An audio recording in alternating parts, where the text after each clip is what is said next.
Hello and welcome to the Moonshots Podcast. It is a high effort, high talent, high reward episode. That's right, it's an episode 82. I'm your co-host, Mike Parsons, and as always, I'm talking with the man with plenty of talent and plenty of effort too. None other than Mr. Mark Pearson Freeland. Good afternoon. Good afternoon, Mike. I mean, you're right. This is a seriously action-packed episode. You know, we had action-packed interstellar Elon last week, and this week we're just keeping up that pace and energy, aren't we? I think so. And there's never been a better time to talk about all things social media, storytelling, and a little bit of entrepreneurial hard work. So, Mark, where do we find ourselves traveling to? What streets of New York City are we hitting today? Well, a big social media drum roll. Brrr. We are getting into the world and lessons and life of Gary Vaynerchuk, author of, let's say, a lot of content, a lot of books, a lot of great advice, specifically around social media, as well as how to drive awareness of your business in the wide world. I mean, Gary Vee, as he's often referred to, I mean, he's a real personality, isn't he, Mike? He is a big personality, and you know, what's really fascinating, he's got a great entrepreneurial story. So we can learn a lot from that. He is very much a celebrity of our time. So a very modern entrepreneur. He's wrote a bunch of bestsellers. He's created his own company. He's incredibly influential. And, you know, I think about the world in which we live in. There's never been more ways, more places to tell our story. And it's a little bit overwhelming. So we have the chance to listen to someone who's managed to find the right story in the right place. And whether you're a social media queen or king, or whether you're just a hardworking entrepreneur, I think Gary Vee offers a lot for us all to learn from. And, you know, some good mental models, some mindsets, and frankly, a good dose of courage and hard work, right? Yeah, you're right. There's a lot of courage shown by Gary Vee. A lot of his talks, similar again to the Joe Rogan podcast as well. A lot of taking ownership of your life, empowering yourself to go out and make that difference. A lot of his books are obviously orientated around actioning business. But I think there's so many life lessons we can learn from Gary's teachings and opinions that we can apply to our own careers. And I'm really, really glad to say that with someone like Gary Vee, we can just pick up on some practical thoughts, habits, and mindsets, or we can perhaps open ourselves up to some of those first principles that really drive him to his success, much like we did with Elon, Joe Rogan, and all of the shows before. But it's so wonderful that there are people on all four corners of this planet who are keen to learn from innovators. Mark, we got some great feedback last week, right? We did. We had this wonderful message, and I just want to call it out. Alketis from London, thank you so much for getting in touch with me via LinkedIn. It's great to hear that you've been a listener to Moonshots for so long, and we're so inspired by your inspiration. We love that you're motivated by the content that we're putting out, and we really, really appreciate you getting in touch. So thank you very much, Alketis, for reaching out and connecting on LinkedIn. Absolutely. And a big thank you to everyone that keeps giving us ratings and reviews. We're sailing way past the 100. Before we know it, we're going to hit the 200. And it's great to see people in Germany and the US, Japan listening to the show. But the standout in recent weeks has been us hitting the charts into some wonderfully special places like Nepal, Slovakia, Thailand, the Philippines. You name it, there are people who are looking to shoot for the moon, people who are looking to learn from innovators. And we're very grateful for your ratings, for your reviews. And we hope that today, when we get into Gary Vee, we can go deep once again and pull apart how his success was realized. So whether you're a designer, builder, entrepreneur in a small company, in a big company, the key thing is there's always something we can learn from these inspiring leaders. And we hope to share that with you today. Mark, I am ready to let loose. Where do you want to begin? Oh, couldn't have put it better myself. So let's start straight into the deep end. Let's hear Gary Vee tell us a little bit about the secret to success and how it's all about talent plus effort. The way to win is as old as time. Do the right thing and put in the fucking work. There's just nothing else. By the way, there's nothing else in anything. How do I become a professional hockey player? Talent and effort. How do I become a tremendous top 1% lawyer? Talent and effort. How do I become a phenomenal mother? Talent and effort. It's talent and effort. And what I love about effort and why I love hustle, and now that it's become so cliche, you see me saying the word work a little bit more now because I just want people to get it. It's controllable. You know how many people here want to be a millionaire? Do you know how rare that is? Have you run the math? You have this enormous audacity, yet you're not putting in the work to get you there because you think somehow you've been tricked by yourself or somebody else that there's some system. Like, really? We're at a place now where kids think it's cool if somebody goes and takes money out of a bank and puts it on their fucking bed and takes a picture of it? Like, what the fuck is the matter with you? You know what really sucks? It sucks when you buy a $20,000 Rolex and the world collapses and you have no money and your Rolex is worth $4,000. That sucks. That's why I always say I'm a tortoise in a hare's costume. You know zero people that have built something big that haven't put in a ridiculous amount of work. And the bigger it is, the more they've worked. So I think you have to execute against your truth. People can smell things. So many of you have your mouth way ahead of your actions. Really? You're gonna own an island and you fucking go to Coachella? Fuck you. When it comes from a true place, you win, and when it doesn't, you don't. Like, I wasn't born 6'7" and can run like a cheetah. I could wish I was something, or I can realize I am something and try to maximize on that. It's a game of poker. You get a hand. Nobody's gonna cry for you about your hand. Nobody's gonna say, oh, it's terrible that you're not fast or tall or gorgeous or can sing. It is what it is, and now the only thing that can happen is you can figure out how to navigate it. The second you stop dwelling and the second you start doing, everything changes. They don't give a fuck. The second you understand that and just start trying to make shit happen with that energy, you win. Nobody cares about my problems. Nobody has ever cared about my problems. My problems seem far less silly now. I got problems. I don't want to be here on a Saturday when my family's not here. I got problems, but guess what? I made my bed. I'm making my choices. I got my reality. Every single person here has shit. All of you. You all have shit. Do the white dudes have it better? Yes. Guess what? They still have shit. Everybody's got shit. And nobody cares about your shit. They care about their shit because everybody's got shit. So nobody cares about your fucking complaining. Go fucking do something. And that's it. Like, what?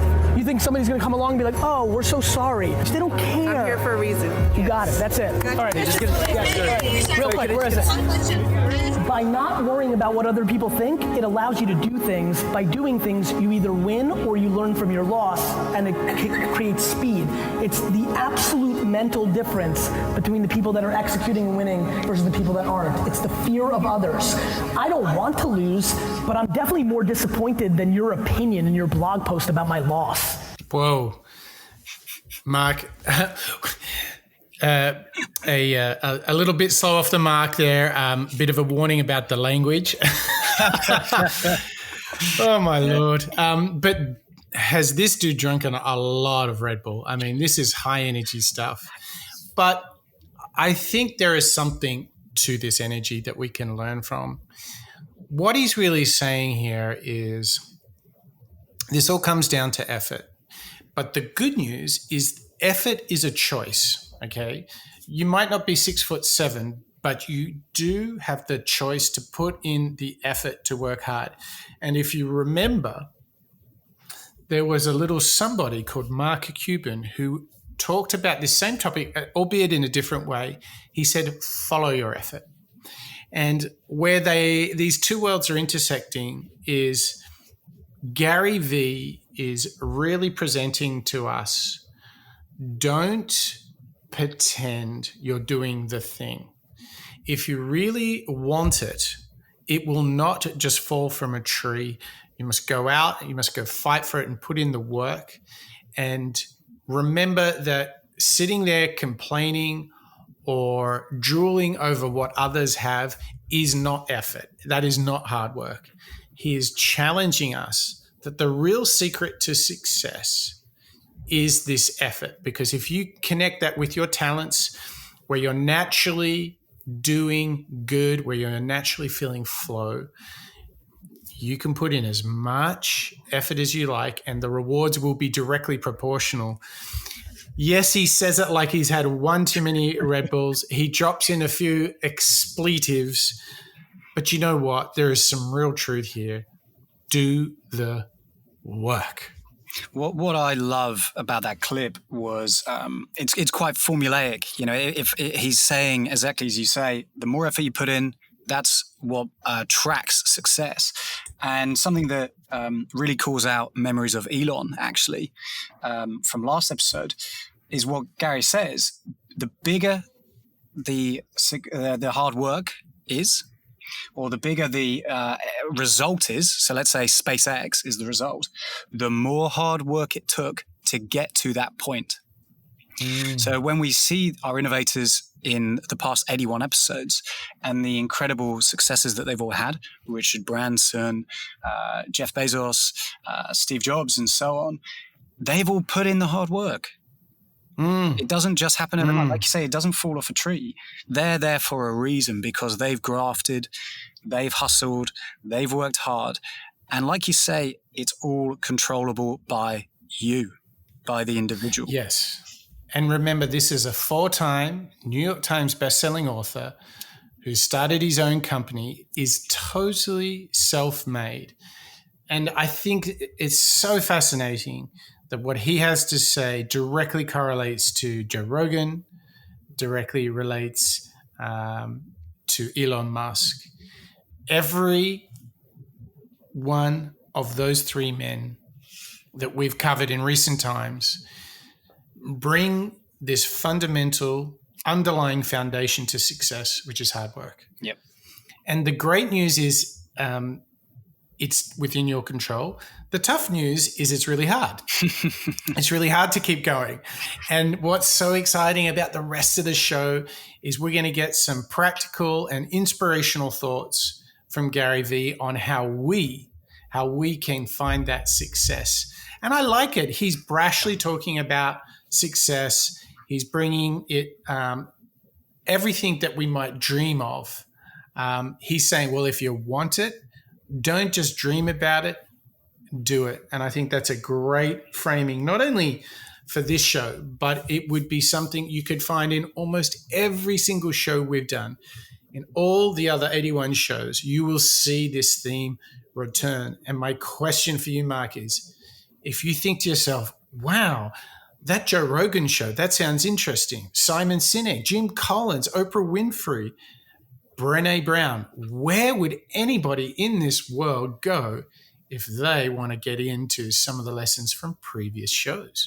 Yes, if we've mentioned your favorite people, please navigate away to www.moonshots.io. You'll find all of our previous 81 episodes, as well as links to our show notes, transcriptions, as well as some inspiration and mantras that we found. And you'll also get a sneak peek of some of the future shows that we've got coming up. But also, please get in touch. We'd love to hear from you, our listeners, other innovators that capture your attention, that inspire you and motivate you day to day. Get in touch with us via LinkedIn or via hello@moonshots.io or any of our social channels, because you, our listeners, is why Mike and I are here. Exactly. So we want to help you learn from innovators because we're certainly learning out loud. So tell us who you'd like us to cover next. There's plenty more shows left in the two of us. But without any further ado, let's return to Gary Vaynerchuk. Let's get into the world of, as he calls himself, Gary Vee. And let's get into some of his mindsets that help make this success a realization. And this first one we're going to hear is really framed around how we can, in a very practical way, as he would say, crush it. So let's listen to Gary Vee talking about having the right balance between both positive and negative thinking. My dad is a 100% default cynic. My mom is a 100% optimist. And I understand it both. So I look at everything through both of their eyes. And so I understand. So I'm to be honest, I'm grateful that I skew more towards optimism. It's what entrepreneurship needs. You're blindly optimistic. Like, you can't do the shit an entrepreneur does unless you're delusional and optimistic, right? But I was so grateful that I got into my dad's sphere of cynicism, right? Because what it did was it allowed me not to become delusional, and there was a level of practicality that overlayered it. I think practicality is amazing. I think I'm crazy practical. It's why for 25 years I've built businesses, never borrowed money, never lost money. Like, I'm always practical. So, and I think that's a kissing cousin sometimes to cynicism.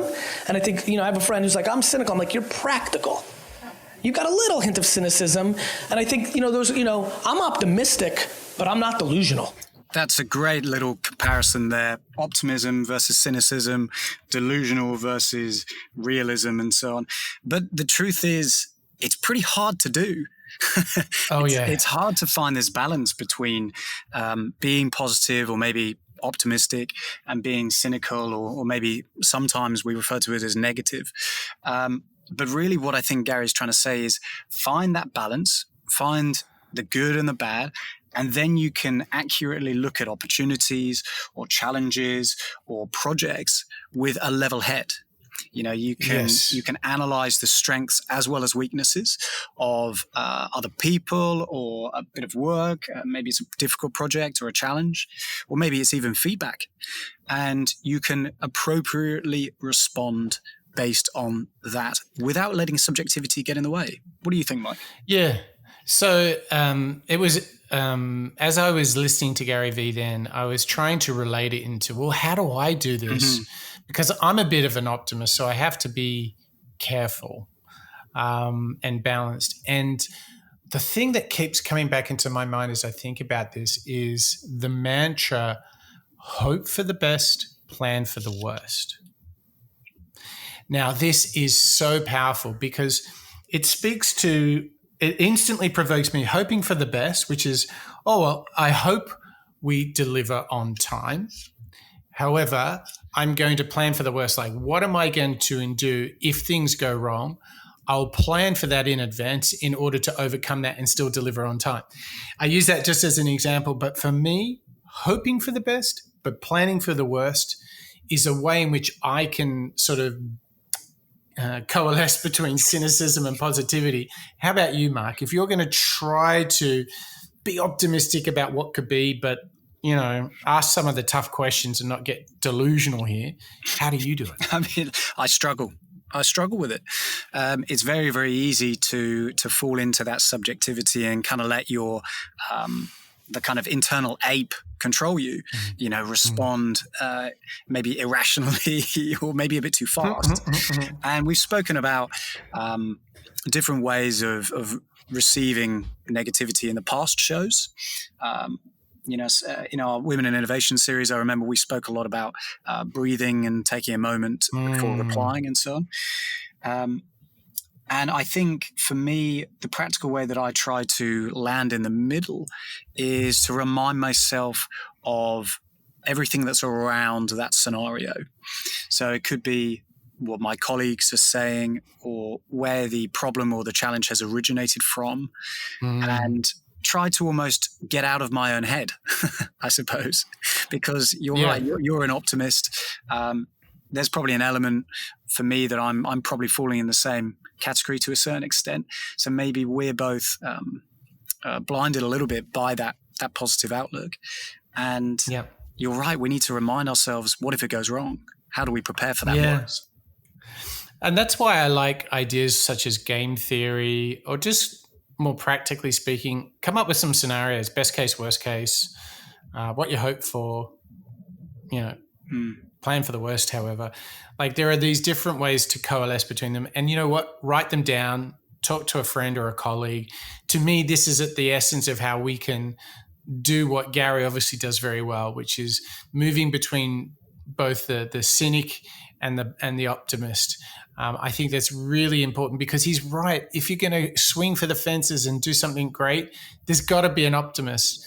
But I think also, if you ask healthy, cynical questions, if you plan for the worst, I think it's also like when you plan for the worst, you almost navigate away from it, because you've already started to consider what might go wrong. So by default, you almost avoid it because you've made it even clearer.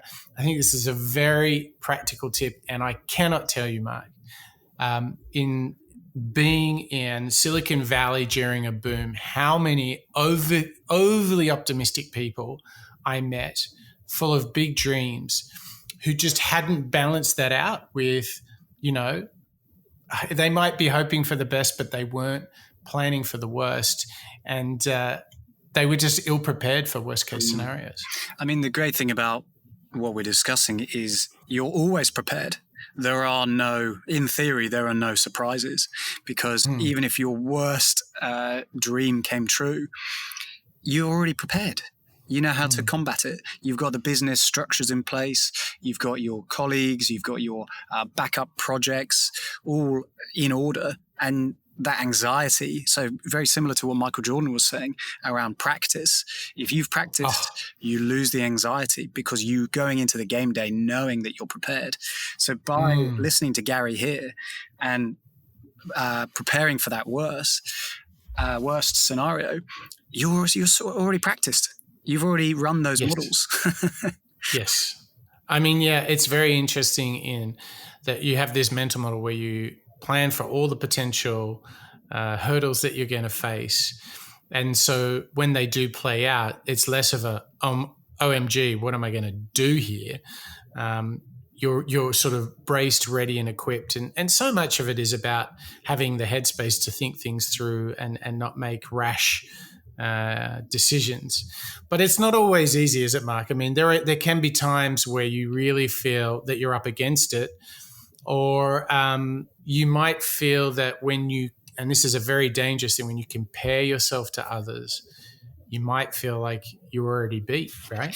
Yeah, absolutely. And the next clip is, we're going to listen to Gary Vee tell us a little bit about how he drives against this, and the sort of advice that he has, because he gets approached regularly and questioned around how can I, stop myself comparing myself to colleagues or others around me. This next clip that we're going to listen to is Gary Vee telling us how having quite an energetic approach to your tasks, or a youthful mindset, as he says, will help you stay motivated when the going gets tough. It's getting into a framework of changing the way you look at stuff. It really is. It's not naivete. It's not delusion. It's real life. If I'm honest, my biggest limitations have been really staying hungry and doubting myself. Okay. And I wonder, what advice do you have for staying motivated and positive, and for maintaining a useful mindset? That's a great question. I think it's practice. I think it's perspective.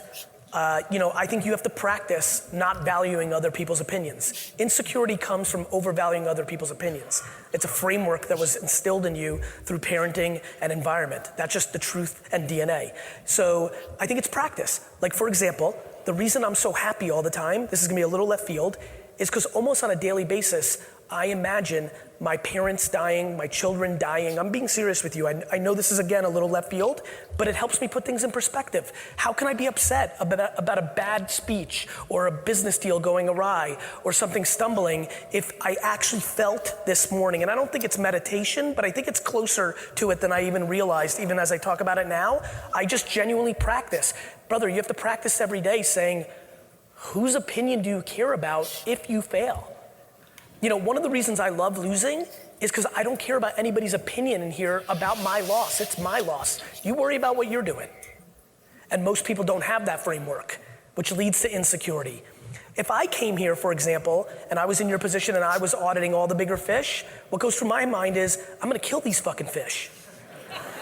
Not, oh, they're better. Like, it's just a perspective. It's kind of like life. Right now, if you choose to, and you only wanna find negativity and bad, it's very easy.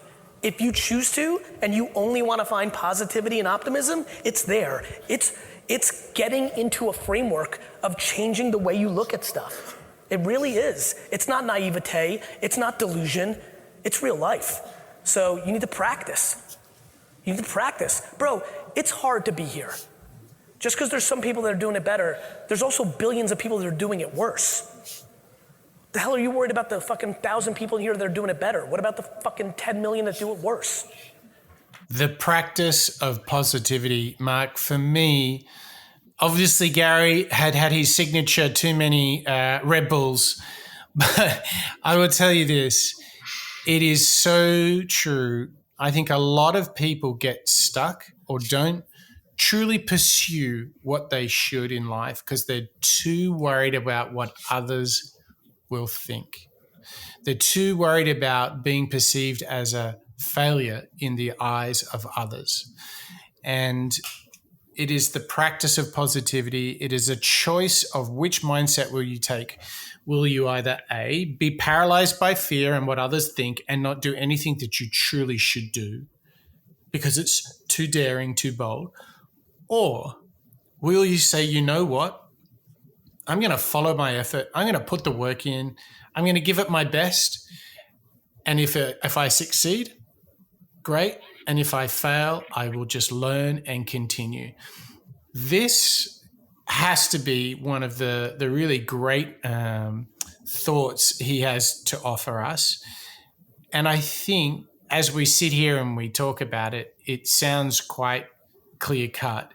But I think, when you stumble and you have some bad news or you don't get that win that you thought you should, it's very easy to get demotivated, isn't it? Oh, 100%. And, I've certainly been at the receiving end of those sort of, outcomes. And the thing that I think motivates me to go on and do it again is when I can look back at that time or that project or maybe that challenge and know that I've put in the hard work. I couldn't have worked any harder. So when I look back at it, I think, oh, well, I can learn from it.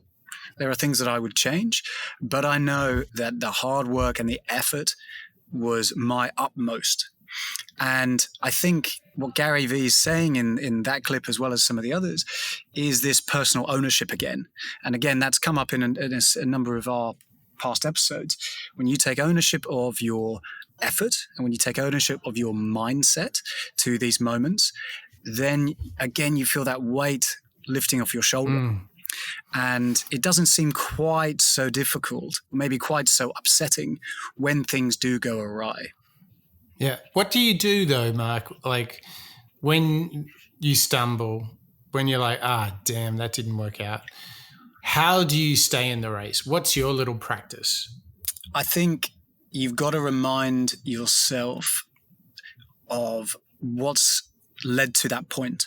So similar to the first clip that we were hearing from Gary, this idea of a formula, I quite like to apply that to it. So, right, I pick up the phone, I've received some bad news, maybe a project's been called off or something. I'll go, that's a bit of a bummer.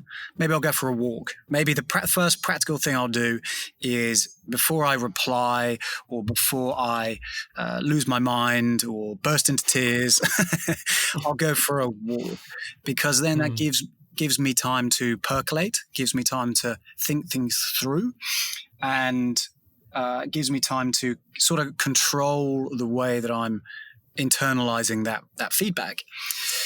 After that, I think the next thing I would do is, going back to that formula I've just referenced, I'd think, okay, well, what led to this? Did I put in the hard work?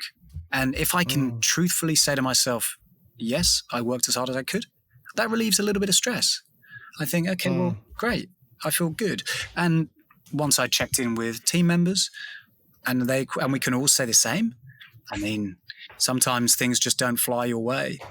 And as long as we can all look back and learn from it, maybe it was a fun experience in its own way. Great. What about you, Mike? What's your tips? What's your personal journey? So there's a couple of different approaches, two which I'll frame for you. The first thing is I always try and remind myself is that in the other 81 shows we have done of the Moonshots podcast, you are constantly hearing about how many times people fail. And even the Jeff Bezoses, the Oprah Winfreys, all of them have a ton of failure in their journey. So what I try to do is go say, well, okay, nobody's perfect. Everybody experiences failure. And there's almost a thinking here of if you're failing, then you're obviously trying to do something ambitious. Yes. Right? Yep. So you're really pushing yourself. If you were hitting a home run every time, like you should be playing up a league, right? Mm-hmm. Because it's too easy, right? There's no stretch here. Another thing I do, and this is particularly good for anyone who feels like a high sense of ownership and when things don't go right. And let's say, yeah, Mike, I know hardship is just part of the way, obstacle is the way and all that sort of stuff. But Mike, it really feels bad. Well, what you have to remember, a lot of anxiety and stress is caused by triggering of very, very deeply programmed genetic response. And what I do as a way to overcome that is I try and get a bit of headspace. I love what you said, go for a walk, take a breath, but then check in, am I alive? Yes. I'm breathing. Yes. I mean, I'm getting really fundamental here. Did I have a nice breakfast? Do I have a nice place to sleep every night? Do I have friends? Do I have family? And actually, let's say you've got a challenge at work. You can quickly start to put it in a bit of perspective. Hey, listen, it was a challenge. It was tough. I'm really bummed we didn't get that thing, that project, or we didn't hit that target. But you know what? I'm still here. I'm still going. I'll get another chance. Actually, that really reframes it. And then if you can really, really push into what did I learn and what would I do differently, then maybe this challenge, this hardship may give you just that little insight that opens up a big new world because you're like, oh my gosh, next time I'm doing it this way, no compromise. And maybe in hindsight, you'll look back at it and go, that wasn't so bad.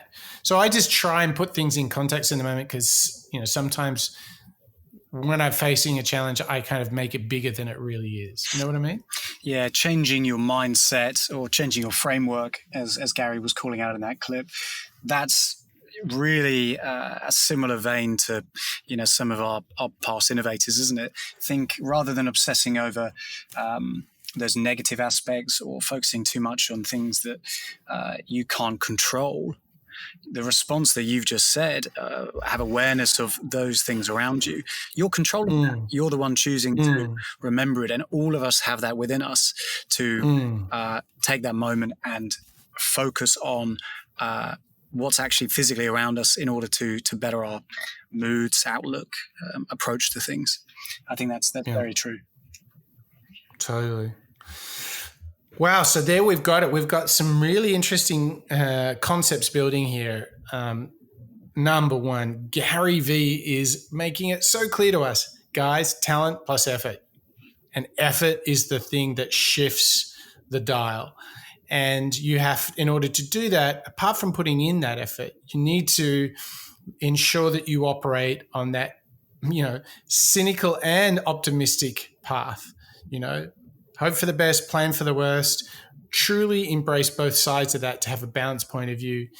And to keep the energy flowing, you really have to focus. You really need to focus on your own effort and your own expectations. Don't worry about what other people want.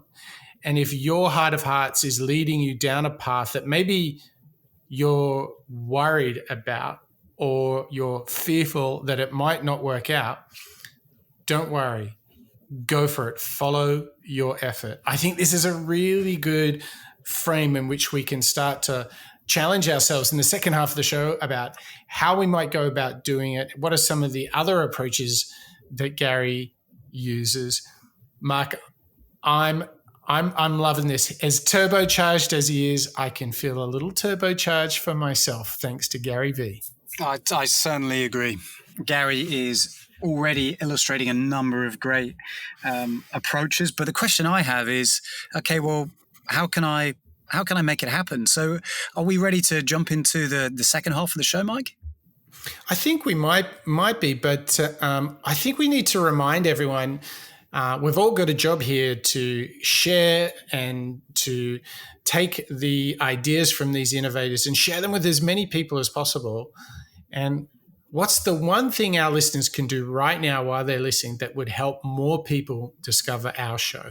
Well, it's as simple as loading up your podcasting app and leaving us a review or perhaps a rating, because the one way that we get out into all these incredible markets and incredible locations and have such a energetic and conversational audience is by you guys and our listeners sharing with your friends, family, but also just sharing it within the application that you're listening to itself, because the algorithms and everything behind the scenes, that's what spreads the joy or spreads the episodes. So I'd really encourage everybody to, if you're comfortable, leave us a rating or review, and let's try and spread these innovation lessons from Gary Vee. Now, Mark, when we really contemplate getting things done, there is this enormously important concept of earning something versus being entitled to something. Now, what was really interesting is I think Joe Rogan of recent shows really spoke to this idea of embrace the discomfort. And he even went as far as, if our listeners remember, he was jamming and talking on the show. And we had this clip where he's like, why is it that millionaires are never any happier than people who are poor? And the insight here is that if you don't earn your rewards, recognition, compensation, if you haven't fought the good fight, if you haven't done the work, it doesn't feel as satisfying and as fulfilling. Now, what's really, really powerful about Gary Vee, he's got a challenge for us, because if you want to make it happen, he's got a lot of wisdom to share on us being prepared to really, really chase our dreams. Do you really want to earn it, or are you feeling a little bit entitled? So let's have a listen to Gary Vee and him talking about working for your dreams. This is dreams we're talking about. We're talking about dreams.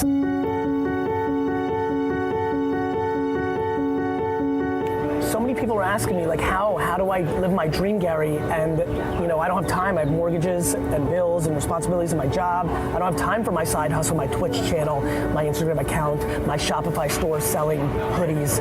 And I keep getting to this new place, which is, talk to me about your bills. Like, why'd you buy an apartment that stretches you? Why is your car so fancy? Like, why do you need the new Gucci every time? Like, why are you going out Thursday, Friday, and Saturday night? Like, why are you going to Coachella? Like, why are you going to Avengers opening night and buying the biggest piece of popcorn and candy? Like, the answer to all of your questions is not how much money you make or how much time you have. It's what you're spending your money on. Why do you want the newest pair of Yeezys? Why?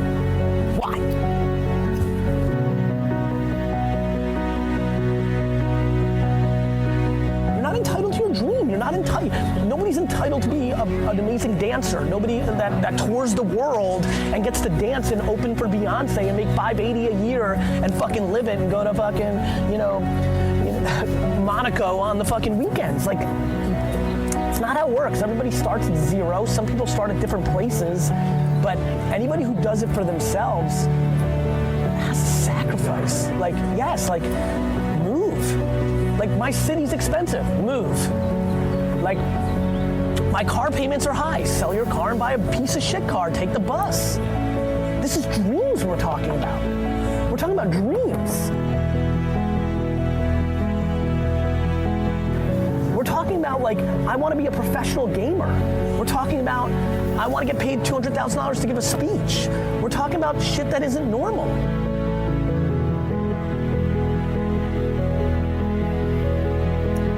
Dreams require sacrifices. People don't want to sacrifice. Like, some reason, DNA, parenting, circumstance, I'm on the extreme end of everything's my fault.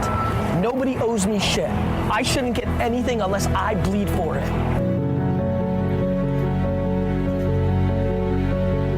It's one big framework, D-Rock, of self-esteem, lack of self-esteem / insecurity, entitlement or accountability. It's these huge things. I'm not judging people other than I'm asking people, and I'm bringing up a different debate that isn't being talked about a lot, which is, why do you want to go to Coachella? That's what I'm interested in. Oh, that's a big clip, isn't it, Mike? There's so much in that one. And actually, it's very, very practical. I think a lot of these tips that Gary's giving us there, obviously he's talking about dreams, and that's obviously very subjective for everybody. But what he's advising us to do is be aware that getting your dreams takes effort. It takes this hard work and this consistent effort as well as talent. And what I really enjoyed about that little clip there is the word sacrifice. Because he's saying that if you're not willing to make that sacrifice, is it really your dream? Or are you ever going to actually receive or meet that dream unless you're willing to invest and make that sacrifice? Because if you don't bleed for it, then you're not going to achieve it. We can't all have this entitlement where we assume that we'll get whatever it is that we dream of when we're kids, or when we're just starting out in our careers and we've got these lofty dreams. Instead, he's reminding us you've got to get rid of the excuses and get down to the hard work and make those sacrifices if you really, really want to make it. I mean, there was a lot of goodies in that one, Mark, wasn't there? I like also that he's saying, look, everyone starts at zero. And if something great is achieved, it's because they were prepared to sacrifice. And boy, did we hear that from Michael Jordan. Did we hear that he was prepared to sacrifice everything for this dream? And actually, some of his teammates were like, we needed that. Yeah. He helped us put the dream first. And I think this is powerful as well, to the point that you mentioned, which is, if you are not prepared to make some sort of sacrifice for the dreams that you have, that's okay as well. That just tells you, hey, I don't really want this dream. Because the real truth is that what we are seeing in all these successful people is that they were put in yes, they maybe had some talent, but they certainly put in the effort into something that was truly meaningful for them. And so I would now jump a little bit. So stay with me, Mark.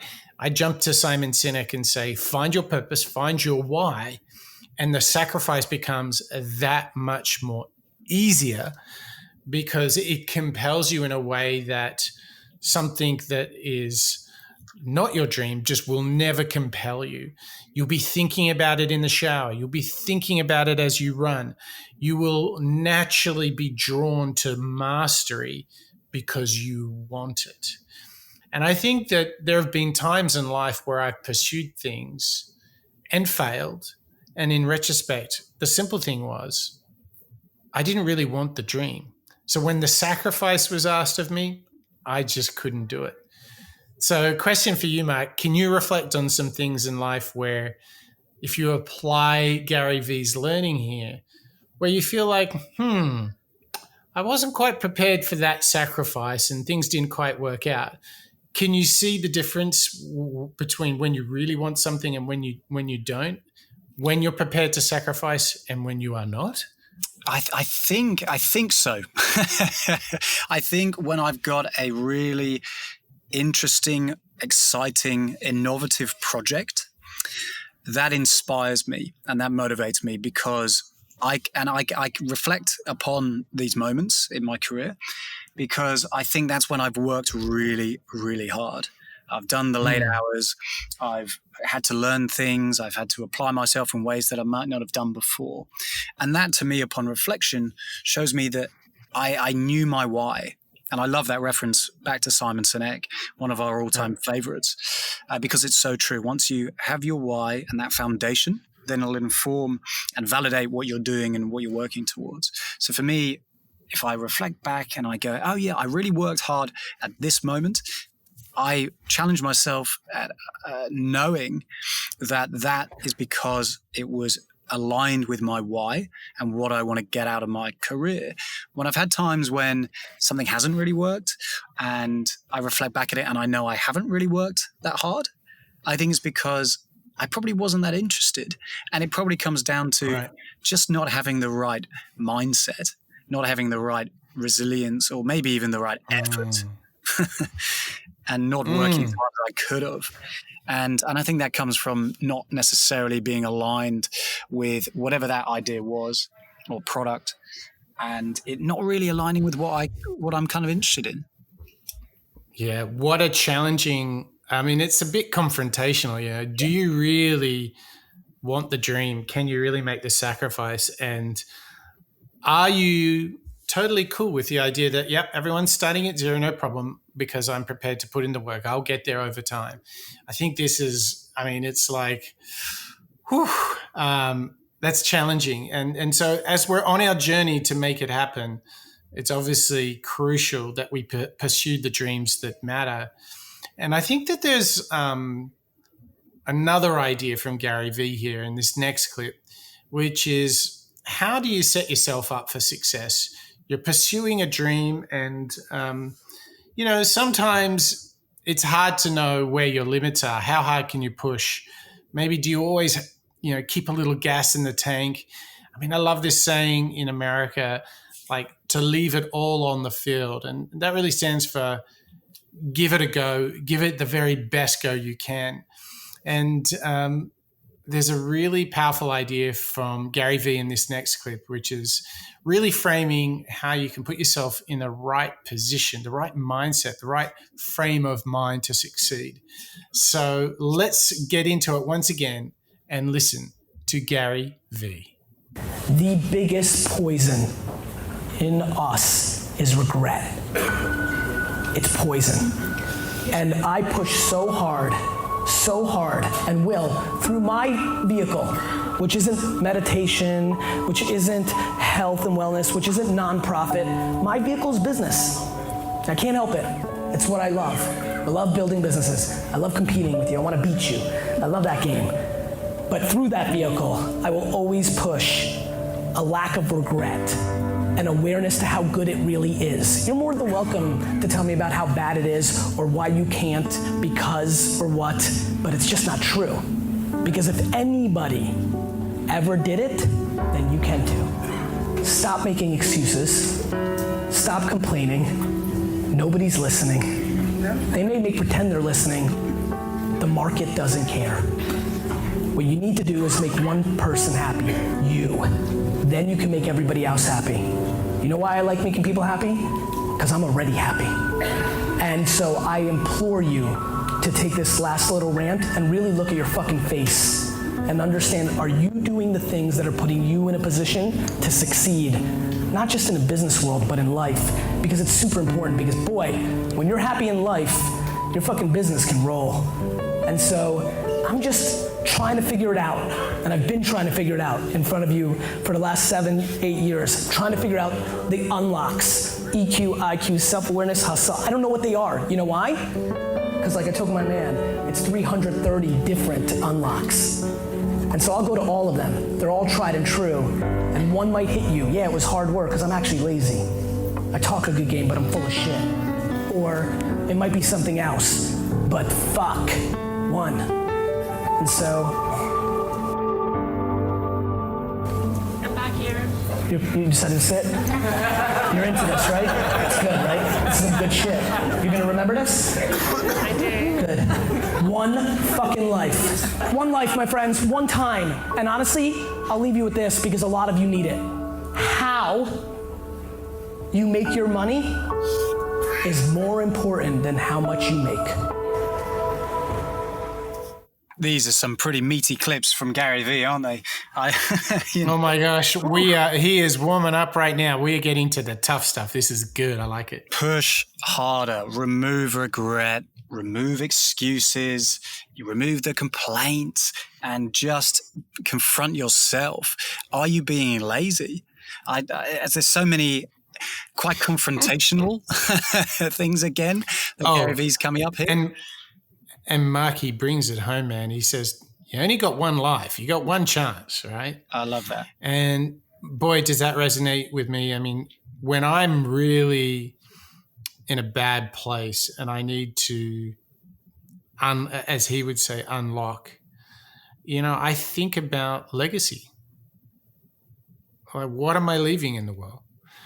Like, when I'm gone, will there be anything different? Will the world be any better for my existence?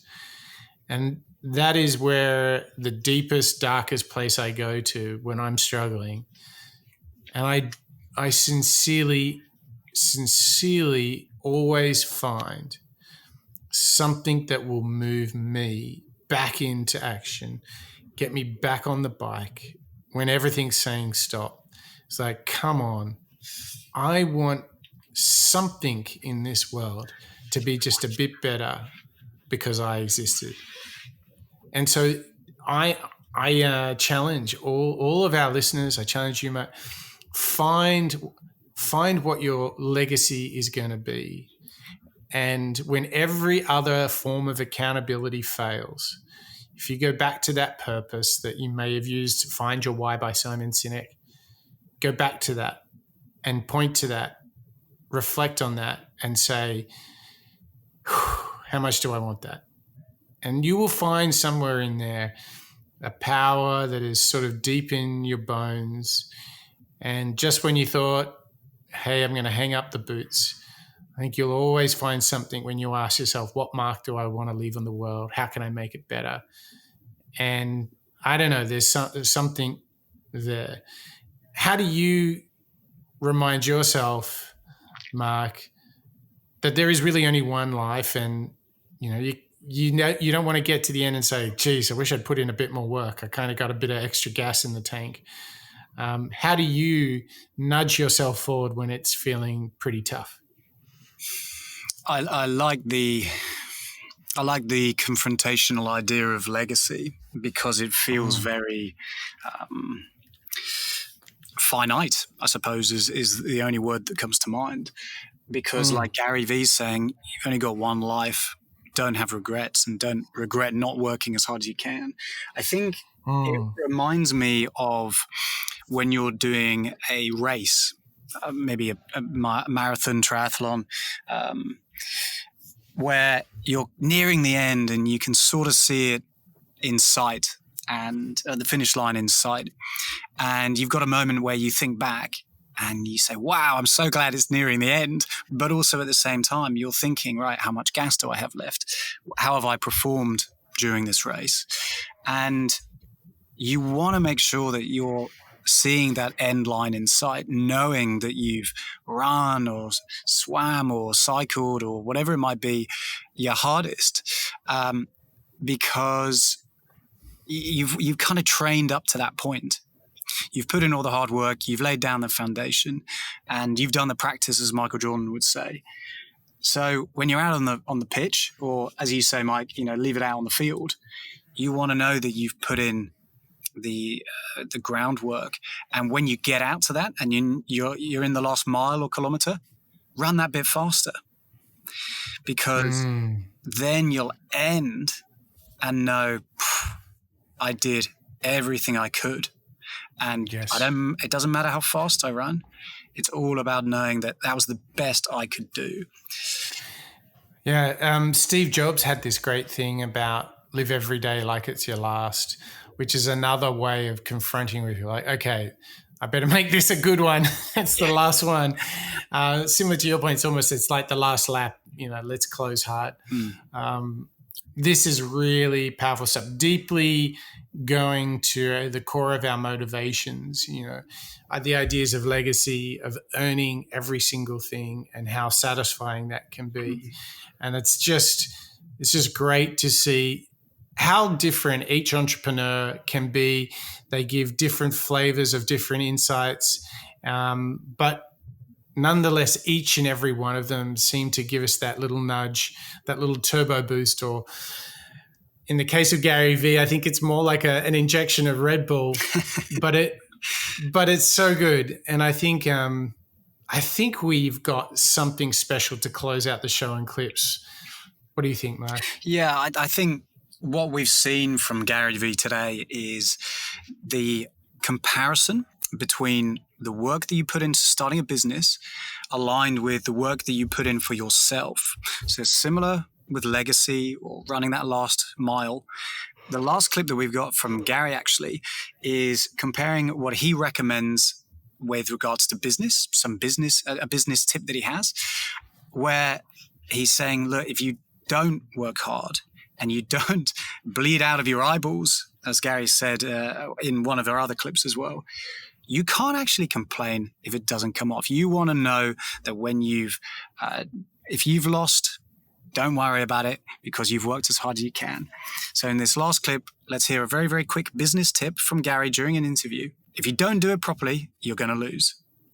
Some people just don't understand the value of it, because if you read the book, you're like, you don't need an advertiser, you don't need a marketer, you don't need an agent. You need, your cell phone basically to sit down and to work these different platforms, and each one is different. Facebook, yes, Twitter, Instagram, right. YouTube. Look, here's the thing. What do you love and or know most about? Do you know how to do that in written form, video, or audio?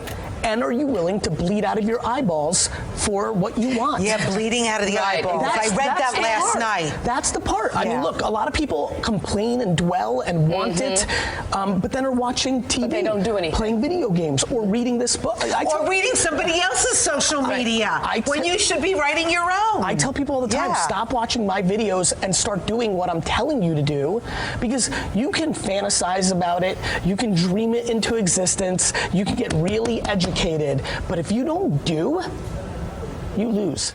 If you don't do, you lose. I think this is really his call to action, and I think what feeds that is the idea of it's talent plus effort is where the winners are made.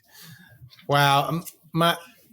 I joke about his Red Bull inspired, his caffeination inspired talks, but I think part of that, it's his urgency to implore everybody to have a bias towards action and do the things that matter, do the things that contribute to you achieving the dreams that you dream. Don't just sit there and think it's just going to happen. Earn it. And I think in his, swagger and his energy, I think that's a very powerful message for all of us. It is. There's so much energy and empowerment. And again, this idea of ownership being revisited. But I just keep on coming back to sacrifice, the word sacrifice. What are you willing to put in? Because whatever you put in, you're going to get back out again in terms of success and meeting your dreams. For me, if I'm condensing it into kind of one thing that's really empowering me for the rest of the day, that's what I'm going to remember. And someone who's very different is Michael Jordan, in that a different space, a different style. But you know what the funniest thing is? Jordan was just saying the same thing. He did all the work. He put in all the effort at practice. So the games, he worked harder at practice than in games. So the games were easy, right? He put in the effort, and he had that dream to be the best basketballer on the planet. And boy, did he achieve that. And did Gary Vee give us the turbocharge you and I needed? We got up very early this morning, and it is so great to find that even after an early rise and a short sleep, we're both pumped thanks to Gary Vee. Pretty damn good stuff, right, Mark? Pretty epic. You know, you can see he's a man who's experienced success all from his own effort, and that's what we can take away. Let's be inspired by his hard work and go out and chase our dreams. Now, talking about getting inspired and putting in the work, we have a really wonderful next show. We're changing it up. We're finding some variety in life. We are going to go to a family that, let's just say it's going to be a power hour, because we are going to go and study two sisters and their mum. This is the Wojcicki family. And what a powerhouse combination. We have Esther, Suzanne, and Anne. And in that, we have a mum who was a great journalist and teacher. We have the CEO of YouTube, the CEO of 23andMe, amongst other achievements. This is a family that I don't know what water they were drinking, but it was working pretty good, Mark. I can't wait to get into it. I mean, talk about an incredibly performing family, right? Let's go and learn some stuff from them. I want to hear how I can motivate my kids to do the same. Whew. Impressive stuff. I agree. And, you know, I'll leave this thought for our listeners. What other families might be interesting to study? This is going to be the first of our family series where we do a mum and her two daughters. Very accomplished women, all in their own right. What a wonderful way to take a detour and to change things up a bit. But let's invite you, our listeners, to tell us what you think. And you can do so at hello@moonshots.io.